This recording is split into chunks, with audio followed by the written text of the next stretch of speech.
Excellent. Valentina, that has been very nice. Another Sunday morning cake. Just keep this slide on, please. Thank you. I think this slide is much more important. Why we should look for the shape and the other kind of the morphology of Caume septum pellucidum. And then we will make a discussion on this too also. Just keep on this. But now we can have a discussion. Then there are some questions from Q&A box. And then all question go to the whole panelist, not just speaker. And then my question is one question from Q&A box. Which is, yeah, instead of looking at Caume septum pellucidum, just this question only about corpus callosum.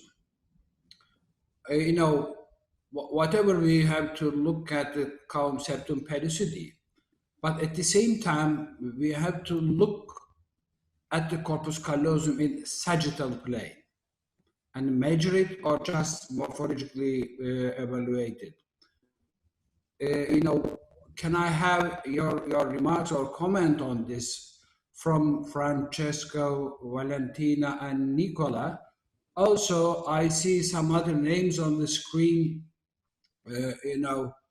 Guillermo, I think, is on the line. He's another, expert on this topic. And please welcome. Also, Ritsuko Poo is online, I believe. Yeah, if anyone would like to answer this question, please welcome. Okay, who wants to start? So I can start. Yes, Frank. Of course. Yeah, there is no. Okay, so there is no international guidelines on fetal brain assessment, either by screening, which recommends to have a sagittal view of the corpus callosum. So this is essentially because of two reasons. So the first one is that in most of the cases, by looking in the Caume septum pellucidum, we can be sure the corpus, that at least complete agenesis of the corpus callosum is not there. And the issue is that, of course, we cannot completely rule out partial agenesis by just having an assessment of the Caume septum pellucidum. However, we have to have well in mind that in most of the cases, partial agenesis is associated with other anomalies. So in these cases, we actually may detect we may detect partial agenesis of the corpus callosum by not looking at the CPS. The other issue is that it's technically is not so easy to have a direct assessment of the sagittal view. And this is especially important in those countries in which the doctors do not perform the scan. So it might be technically more challenging. So my issue is that we should, so I don't know actually how many partial agenesis of the corpus callosum we will pick up by introducing a routine assessment of the sagittal view. For sure, we will not miss so many complete agenesis. Yeah. So I don't know what Nicola and Valentina thinks about it. Yes, I'm in agreement with you. I think that also it's very difficult to evaluate the dimension of the corpus callosum. And sometimes it's very difficult to create a relation with gestational age, especially if the real gestational age is not well known. When you perform an ultrasound in a patient, and this is the first time that you see the patient, sometimes 1-2 weeks of can make the difference in the dimension of the corpus callosum. And sometimes when you note that corpus callosum is shorter than expected, it's very difficult. Sometimes you need to take time, 1-2 weeks, to evaluate the growing of the corpus callosum. I don't know if you are in agreement with me. Right. Actually, then I'd like to get the discussion on the different direction.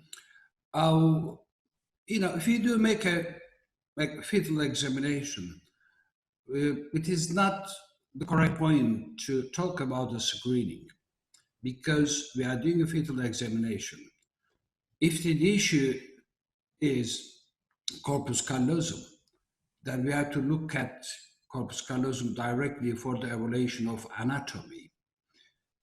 This is number one to be discussed. And number two, we are, quite familiar to get the mid-sagittal view of the head in first trimester, in second trimester, sometimes difficult in third trimester, but we are quite familiar to get the mid-sagittal view.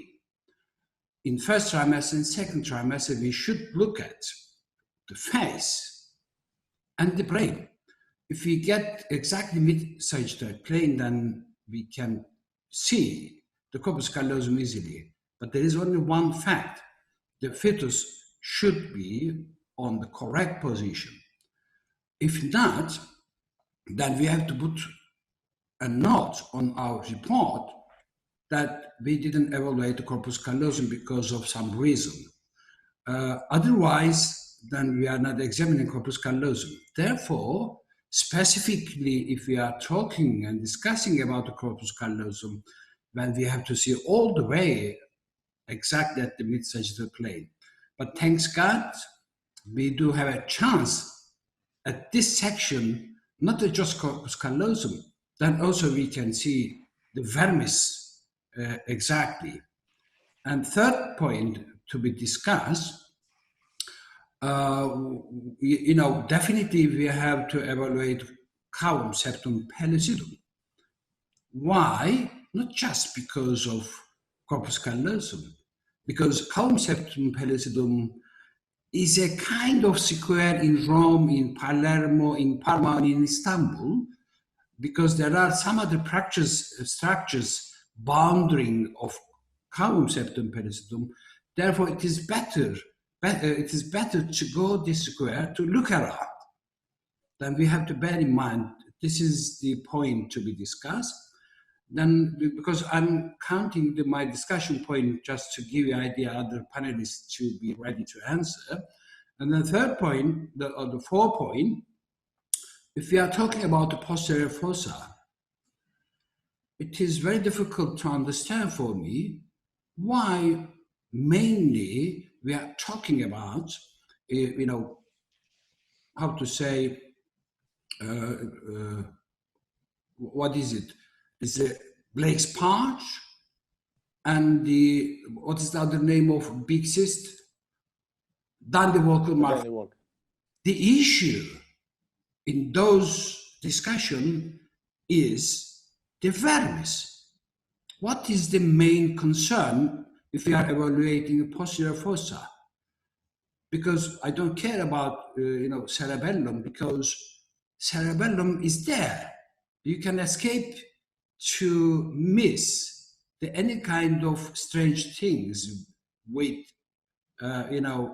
cerebellum. It's there, but vermis is needed another attention, because vermian agenesis is not very common, but severe agenesis. Therefore, the main issue to look at the posterior fossa is the vermis. Therefore, it is better to go directly to see vermis if we do consider, because the end point is the vermis. I put the discussion on the table to be discussed because these are the main issue. You made a great presentation. I am sure that all participants are enjoying with your presentation. I do appreciate you for your time and your effort, because this is a quite important issue. Why? In the general practice throughout the world, as an obstetrician, then we are not so familiar with the anatomy of the brain. Since years and years, we let the brain issue to neonatal friends and neonatal neurology and the pediatric surgeon and whatever. Because if there is something wrong, then they can deal with, actually not. Because in those days, thanks to technology, information, and also scientific information, then we have to focus on, because at the time of fetal life or neonatal life, then there are many people are waiting to accuse us. Why didn't you look at? Therefore, on that point, I see the very dangerous word, which is very useful, but if we are focusing on just screening, that is misdirection. Then, because we have to make the anatomical evaluation of the end organs in the baby, this is the reason why we are making fetal examination. Now, floor is open for discussion. I will make this discussion time a little bit longer. We are a little bit behind of schedule, but sorry about this Sunday morning, but these are the quite important issue because we are having many questions on them. I did try to summarize all questions in one box. Who wants to carry on?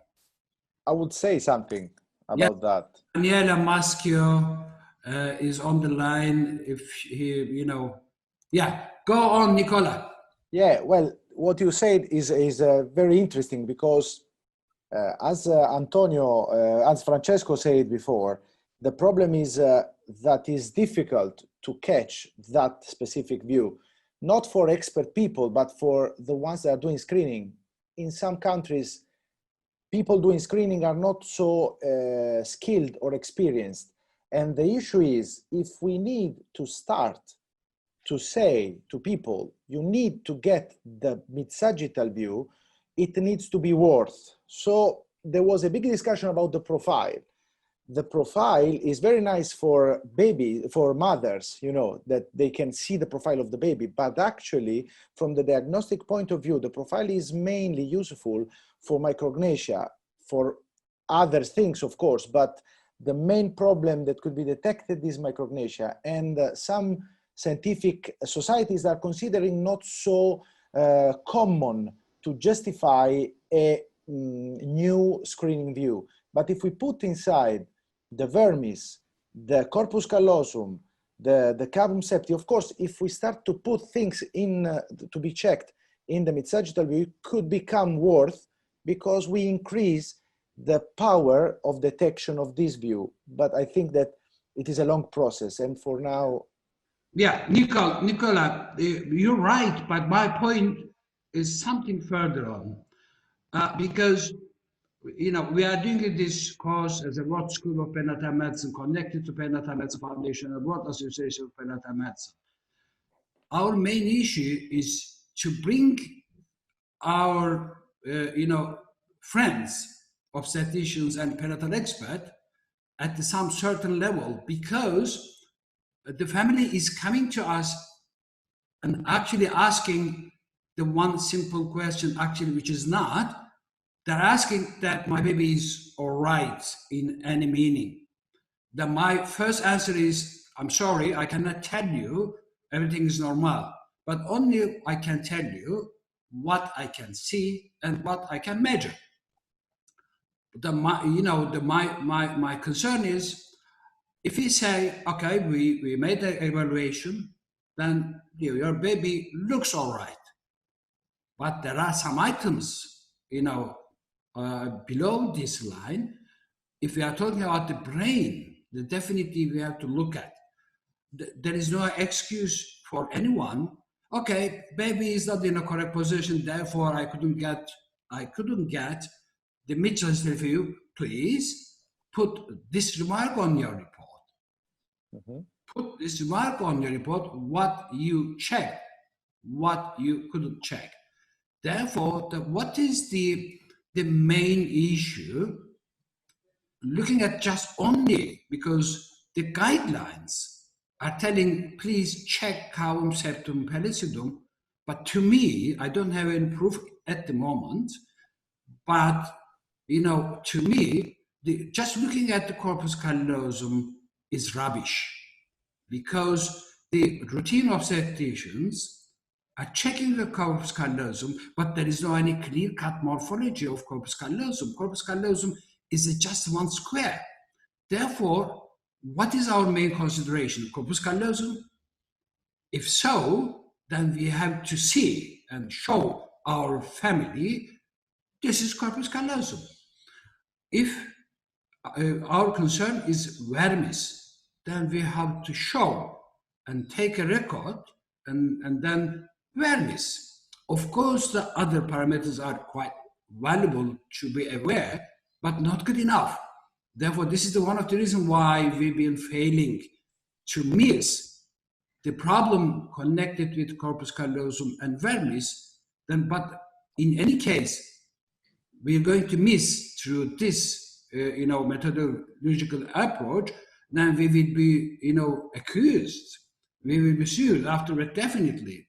If we like to escape those points, if we do consider to look at the corpus callosum and vermis, and then we have to look at definitely in some way. Maybe I'm wrong. I'm making some strong suggestion to create such discussion panel. Valentina and Petya will, I think, want to. Yes, Petya first. Yeah, Valentina. Yeah. Good morning. I don't know if you can hear me, but first of all, congratulations to Francesco, Nico, and Valentina. And my question actually is for Francesco. From what you have been presenting, it appears from the meta-analysis that you have published that essentially the parthenogenesis of corpus callosum has a more severe long-term outcome if we compare with complete genesis. And then the question is, are you using an MRI in addition when you have a suspicion of partial genesis of the corpus callosum in your routine day practice, and how is your counseling towards your patients? Yeah, absolutely. Yeah, we always use MRI. So even in condition in which MRI might not be required, because I think that in order to let radiologists to be more confident with prenatal diagnosis, we should allow them to look at the fetal anatomy more frequently. So the issue behind the fact that partial agenesis of the corpus callosum is associated with a theoretically worse outcome compared to complete one is that because in some cases it is associated with destructive lesions of the fetal brain. I would not so rely on the result on the meta-analysis, despite we have published it, because in this kind of paper, we put together children and fetuses with a completely different times at follow-up first, and completely different type of neurodevelopmental assessment.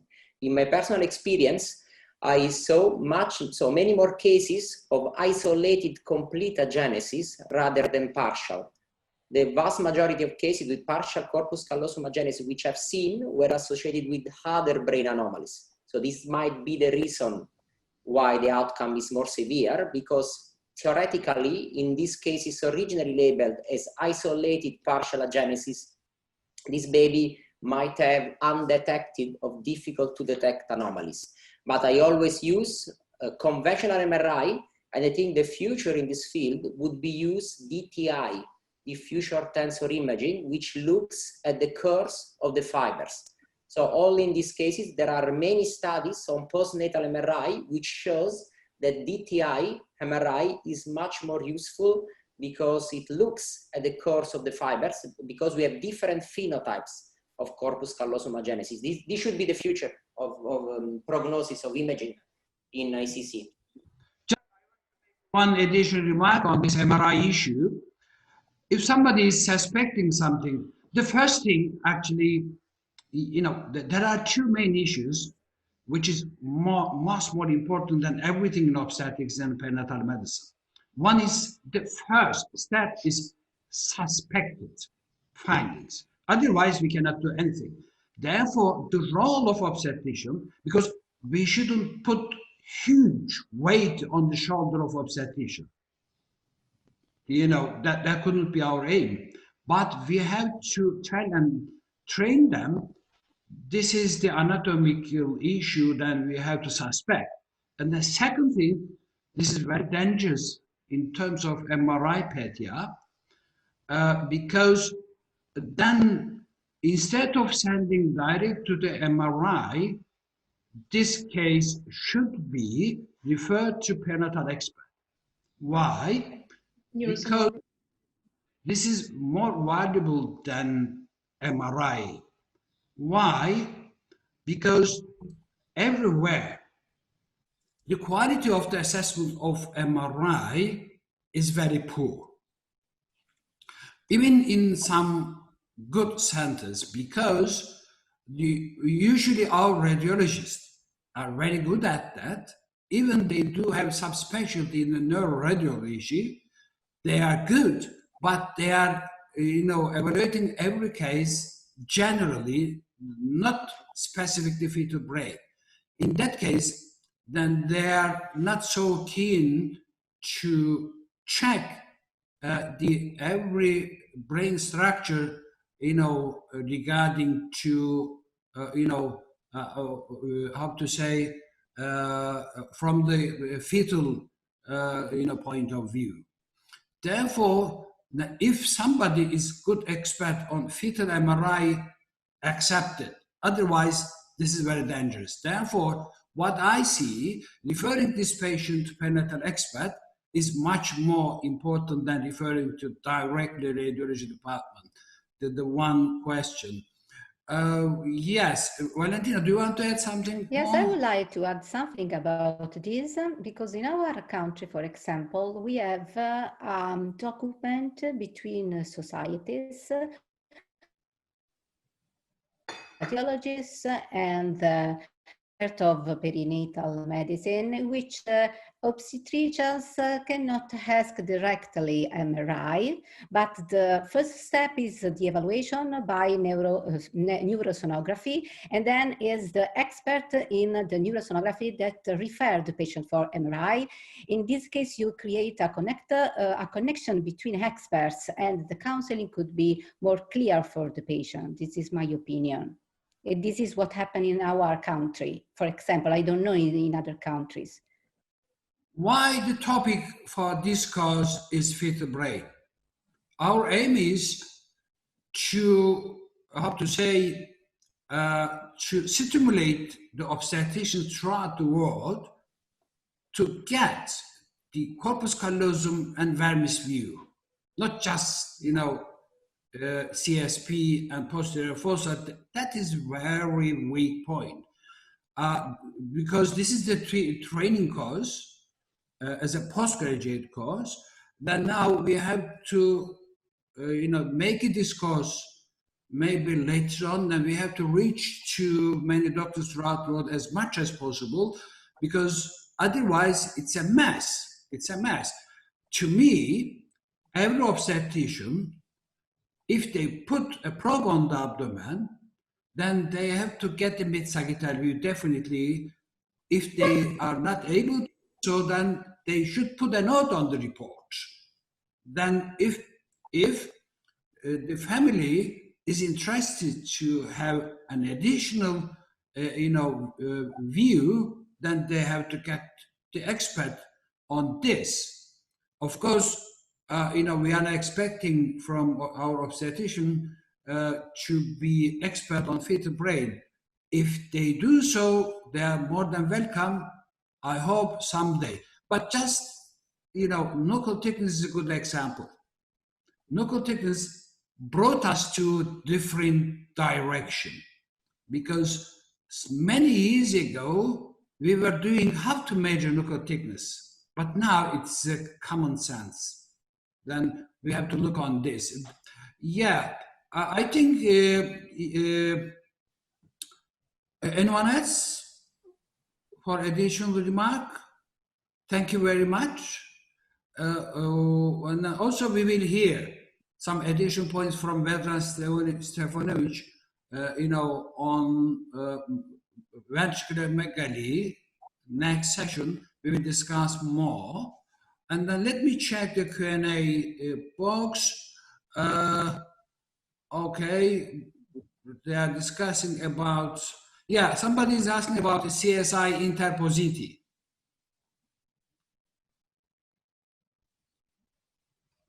Do you hear me? Not very Nicola? well. Valentina, do you hear me? Not very well now, chat. Okay. And then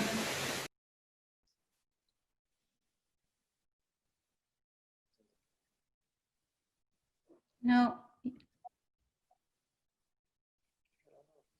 I cannot hear. No, Oh, me too. No. you are mute, chat. Okay. Okay. Okay. Okay. Thank you very much. And then it's better to have 10 or 15 minutes break. Which one is better for you? Okay. Oh, okay. do it, 12 minutes. Okay. Okay. Thank you very much. Thank you.